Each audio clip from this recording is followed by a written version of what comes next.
My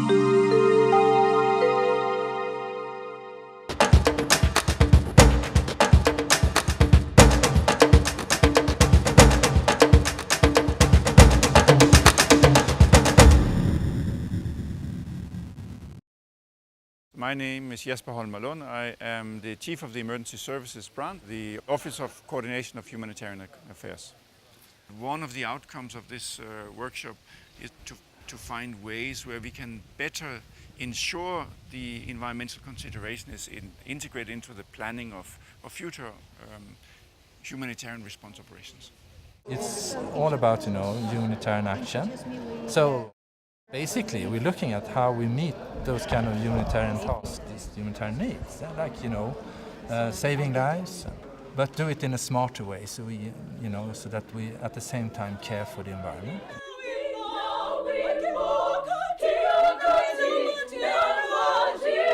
This kind of event is always an opportunity to learn more, like the sharing of best practices, the sharing actually of some concerns. You learn some solutions, how other countries do it.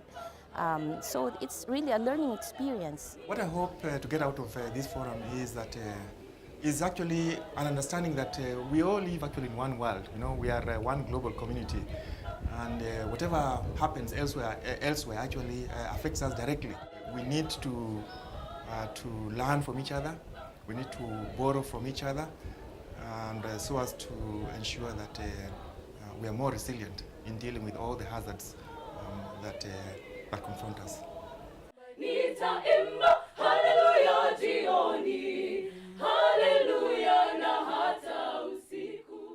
Good morning to everyone. This is really a topic of my greatest interest because though I'm at the moment the head of UN Environment, I probably spend more time of my life in trying to bring peace. Let's embrace this very, very important discussion, the relationship between environment and natural catastrophes, relationship between environment and war. Let's not make it simplistic, but look into all the difficulties with this discussion, and then look into these three layers: how to prevent, how to do diplomacy, and how to work with governments in the aftermath of war. The environment, of course, is a victim of wars, conflicts, disasters. When they happen, there's often a very strong adverse impact on the environment and the natural resources. It can also be a cause of conflicts, or one of the contributing causes to conflict. And of course, it is a solution too.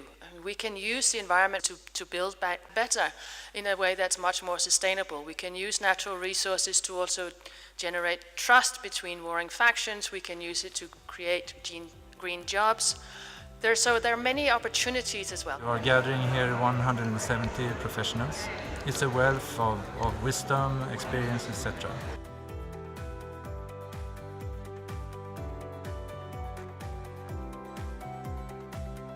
But there is also a wealth of different perspectives. In Mexico, we just had two important events on earthquakes that affect 5 states in Mexico. And I think this have never happened before, So it's very interesting to see what is happening in the world. I mean, we know about news, but how other organizations or people are coping with these situations and what methodologies they are using as well.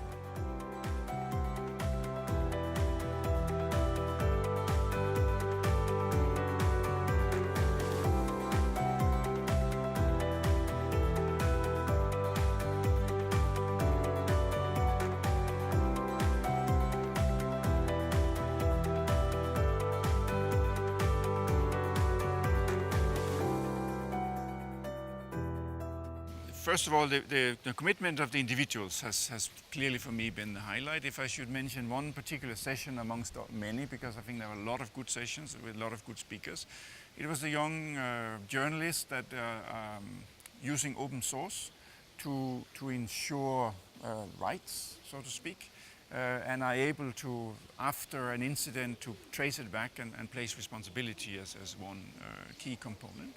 And I think we can all learn from them, first of all, what's the possibility of using open source, because it can be used in many other settings, also in the humanitarian and in the emergency environmental phase, to understand what was there, what's the impact, etc., what is the effect on the local communities. But more importantly, I think, was their drive. The fact that they can't be on the ground and make a difference, but are sitting back in their houses or apartments and making a difference from there. I think that's something that I carry back with me.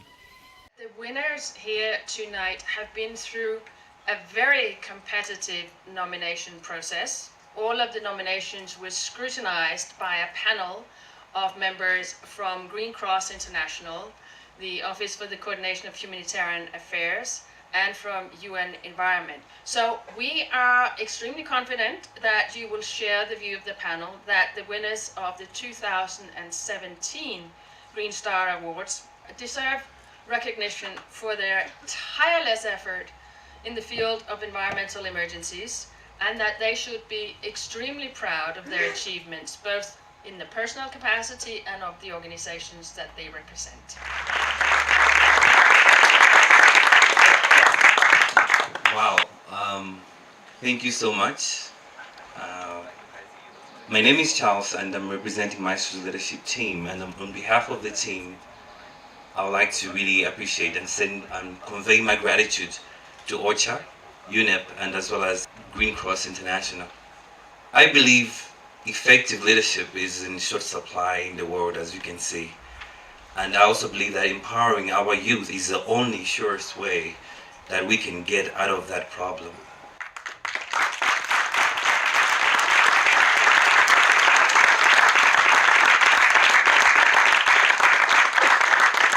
The idea of bringing this forum to Nairobi actually was a very good idea. It's giving us exposure, and Kenya is also a beautiful country. It makes us realize that we need to actually conserve our environment. So thank you very much for bringing the forum to Nairobi.